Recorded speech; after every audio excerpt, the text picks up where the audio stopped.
Over 100 years ago, long before capes and spandex filled the big screen, Street and Smith was shaping the very blueprint of the modern superhero. Hi everyone, Ken here. Today we're jumping off to Long Island to uncover the origins of action-packed comic book heroes at Shoremond. Hit that subscribe button and let's explore this house. In 1860, Ormond Smith was born into a family already deeply involved in the publishing trade. His father, Francis Smith, had co-founded the New York publishing firm Street and Smith in 1855 alongside partner Francis Street. Growing up under the wing of a publishing pioneer, Ormond was primed to continue the family legacy.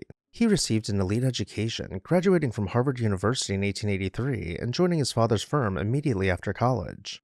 Ormond's entry into the business coincided with a period of transition. Street and Smith's co-founder, Francis Street, had passed away that same year, and Ormond's own father passed away in 1887. At just 27 years old, Ormond stepped into a leadership role and succeeded his father as head of the company. The company's output spanned a wide range of genres and formats, from weekly story papers to glossy magazines. Street and Smith's New York Weekly, in which the first Nick Carter detective story appeared in 1886, was an early staple, and they soon branched into standalone series and monthlies. Many of the magazines and pulps that flourished under Smith's leadership became household names in their day. For example, the Popular magazine was one of the first general fiction pulp magazines and carried everything from adventure tales to early science fiction. Street and Smith were also trendsetters in targeting specific audiences. They published Top Notch magazine, an action and sports story magazine for young men, Ainsley's magazine, a fictional magazine with high-quality short stories, and Picture Play magazine, a fan magazine devoted to the burgeoning Hollywood film industry. These titles, among others, cemented Street and Smith's reputation for knowing the pulse of the pop culture market. Perhaps most famously, Street and Smith pioneered the specialization of pulp fiction into distinct genres, each with its own dedicated magazine. They were early to recognize that readers crave category-specific stories, whether westerns, detective mysteries, romance, or science fiction. The company's Western dime novels and pulps were especially influential. Ned Buntline's Buffalo Bill Cody Adventures, published by Street and Smith, were wildly popular and helped mythologize the American Wild West. In 1915, Street and Smith launched Detective Story magazine, the first pulp magazine devoted entirely to crime and detective fiction, which became the archetype for a new genre of mystery periodicals. Street and Smith also innovated by creating magazines centered on recurring heroes, essentially the bridge from dime novel serial characters to the iconic pulp heroes of the 1930s. Under Ormond's watch, the firm introduced The Shadow in 1931, the first pulp magazine to focus on a single fictional character's ongoing exploits. In short, during Ormond G Smith's tenure, Street and Smith grew into a powerhouse of popular publishing.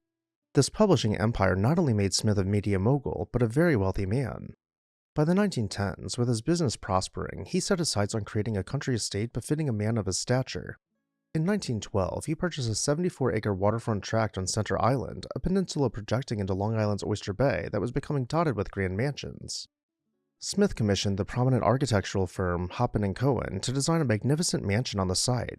The result was an imposing Georgian-style manor house constructed of red brick and limestone, situated about 125 feet back from the bluff to command panoramic water views. Smith initially christened the home Gracecliff, perhaps in honor of his wife Grace, though he later renamed it Shoremond, incorporating his own name into the estate. Completed in 1914, Shoremond immediately earned renown as one of the most impressive estates on Long Island's North Shore. The mansion reportedly boasted 12 bedrooms and extensive formal rooms, providing ample space for high society gatherings and family life alike. Beyond the main house, the estate was practically self-sufficient. The grounds included a large carriage house and garage, a caretaker's cottage, a dairy facility, its own waterworks, and even a private sewage treatment system. Elaborate gardens were laid out with terraced walled gardens and formal parterres, creating a lush, manicured environment that complemented the house's refined architecture. Let's return around to the south facade and begin making our way up the steps and through the portico. Before we head inside, we'll take a quick look at the floor plan to better orient ourselves, noting that we will be entering the house below the grand staircase and traveling towards the Great Hall.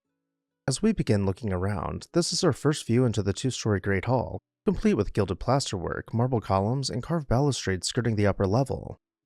Now we can turn around and see the front door where we first entered, tucked away below the grand bifurcated staircase, which reportedly boasted intricate runners over its solid marble slab steps. To the right of the Great Hall we find the dining room, with rich wood paneling framed by dramatic marble pilasters. Through the open door, we can catch a glimpse of the breakfast room. To the other side of the Great Hall, we find the boudoir, and though it was originally planned to be the music room, the ladies of the house required a larger entertaining space. Directly across the gallery, we find the men's reception room, and can quickly see why such a room of limited space simply would not have worked for the women of that era in their big dresses. Let's continue down the gallery until it terminates in the loggia. Here we find what the couple referred to as the trellis room, aptly named for its decor. This would have been used as a tranquil escape where running water could have been heard trickling from the fountains and where the sweet smell of potted flowers kept the ambiance peaceful all year long. In the spring of 1920, Ormond made the surprising decision to part with Shoremond.